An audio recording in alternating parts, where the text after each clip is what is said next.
Andy Mitten joins us to talk to us a little bit about what's going on here. I was talking earlier on, Andy, about low points, and over the last couple of seasons we've had you on at various low points. A 3-1 defeat to West Ham is bad, but it's the team that was picked and the manner of the performance, I think, that makes it far worse. Is that the general feeling that you have at the moment? Yeah, it's not an isolated defeat. Football teams lose matches, even the best ones, as Barcelona and Real Madrid have found in the last week. United are now 9 points off the top of the league after only 7 games, been knocked out of the League Cup, which is the worst start since 1989-90 when the team finished 13th.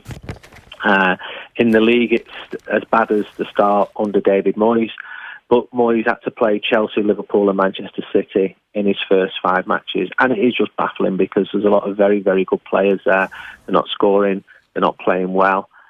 There's negative headlines enveloping the club every single day, and the fans are confused. They don't know who to blame. They carry on turning up at matches. They're supportive for the team. They've been supportive for the manager. Online, it's very different. I think online, the fans will get rid of the manager tomorrow, and most of the players and the executives. And it's very, very frustrating for Manchester United fans. We're at the first day in October and the league is already done. Nobody expects the team to win the Champions League this year. And this is a team that have spent a huge amount of money in the last couple of years. It's not a black and white argument. Everyone has got their point of view. Paul Pogba has been offered to Barcelona twice in the last 10 weeks. He wouldn't have been amenable to a move if he was very, very happy at Manchester United. Barca do not have the money to buy Paul Pogba, not to fund his wages, not to fund a likely transfer fee. Manchester United don't want to sell him. At least the club don't. I'm sure the manager would. The manager has got his arguments, but he's got a very, very miserable figure since the pre-season in America. He downplayed expectations, accurately so, but football fans like to believe. You know, they don't want the pre-season optimism crushing. And while the manager would have liked more players and fans would have backed him there, he's already brought in 2 sensible defenders. He wanted another one this summer for £30 million each, both of which have completely failed so far. So there's so many strands to this frustration, compounded by the club's 2 main rivals, Liverpool and Manchester City, playing brilliant football, playing really well. And it's just a very frustrating time for United fans. Fans have been spoiled beyond their wildest dreams. They've seen their team win absolutely everything. I think most accept that football is cyclical. No team carries on winning everything forever. But this is a hangover which is now into its 6th year and seems to be getting worse, not better. It did seem to me that the team selection in the Young Boys Byrne game was the right team selection for that game, but also in terms of style of play and fitting all the players that you have into a system that will get the best out of their available talents. We haven't seen that same team play or that shape applied to the team since, have we? No, I mean, I was in Byrne, and the first 20 minutes it was all Byrne, and the United players were slipping on the plastic pitch, but then their experience in Europe told, bang, bang, bang, they take the chances, they score the goals. I spoke to Anthony Martial after the game. He was buzzing because the fans had been singing his name. It was his first goal since January. I spoke to Paul Pogba after the game. He was delightfully polite, which is going to be to people like me. He's hardly going to want to rock the boat. And the performance in Byrne was a very good one. In the Premier League, there are far stronger teams than Byrne, and that's where they're being judged on a weekly basis. But it's baffling watching in the first 5 minutes against West Ham.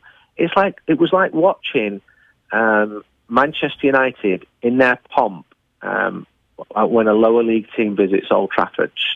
West Ham was straight out the blocks, flying at Manchester United because they know they could, because they know there's fragility there. They know that the defence has got all kinds of problems, and they know that a different team is being picked every single week. And West Ham have had massive troubles themselves.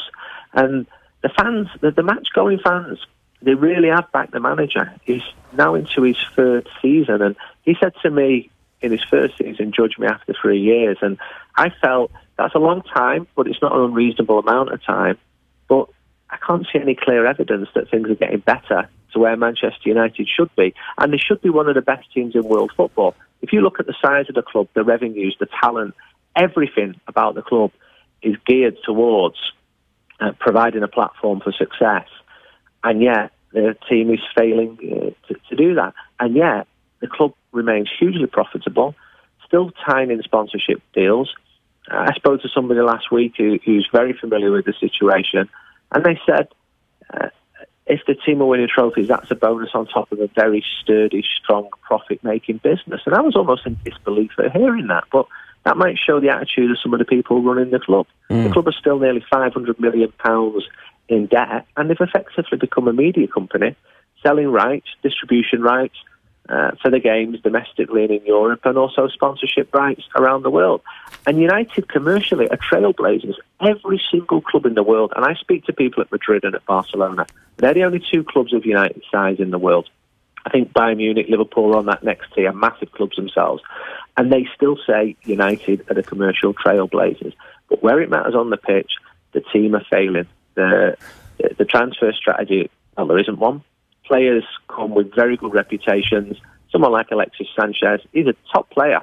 I mean, Barca let him go, but he was good at Arsenal. He's failed miserably in Manchester. He just has. He's not scoring goals. He doesn't look comfortable, trying too hard, if anything.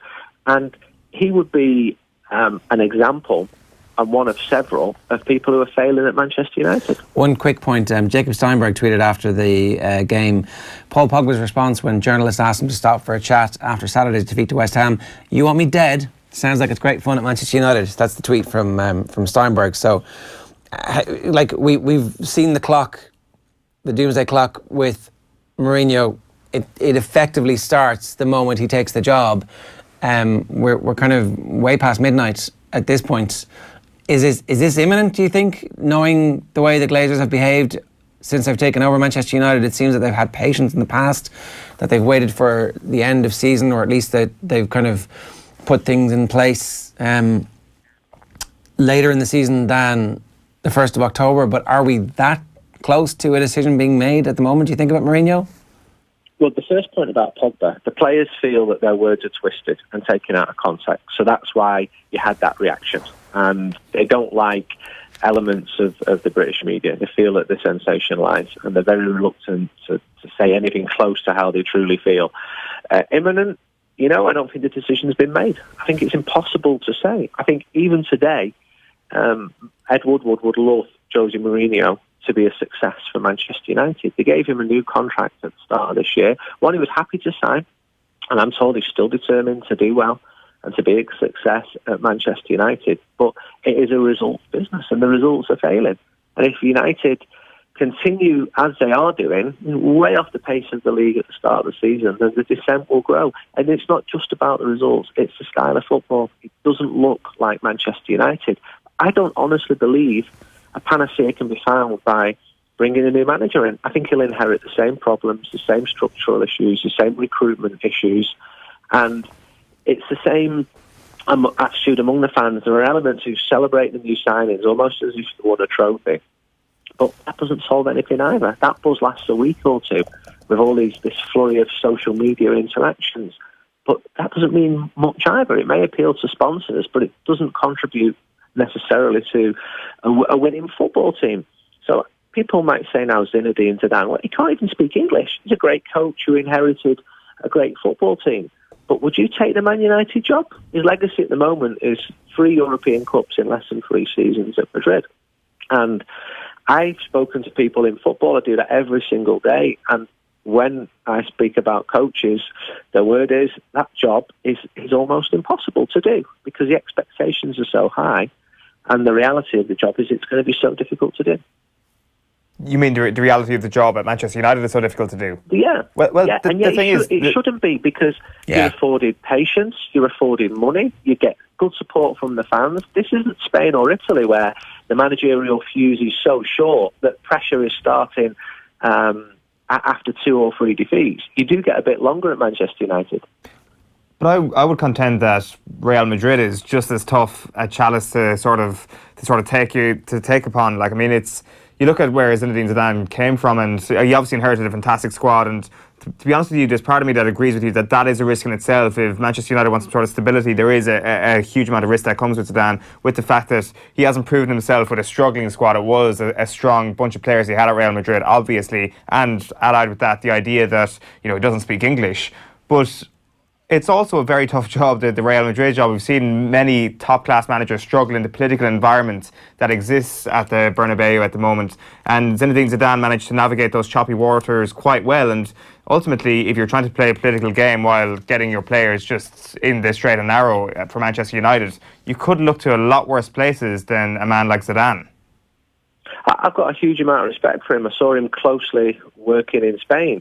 But he was already living in Madrid. He spoke Spanish. He was a hero at the club.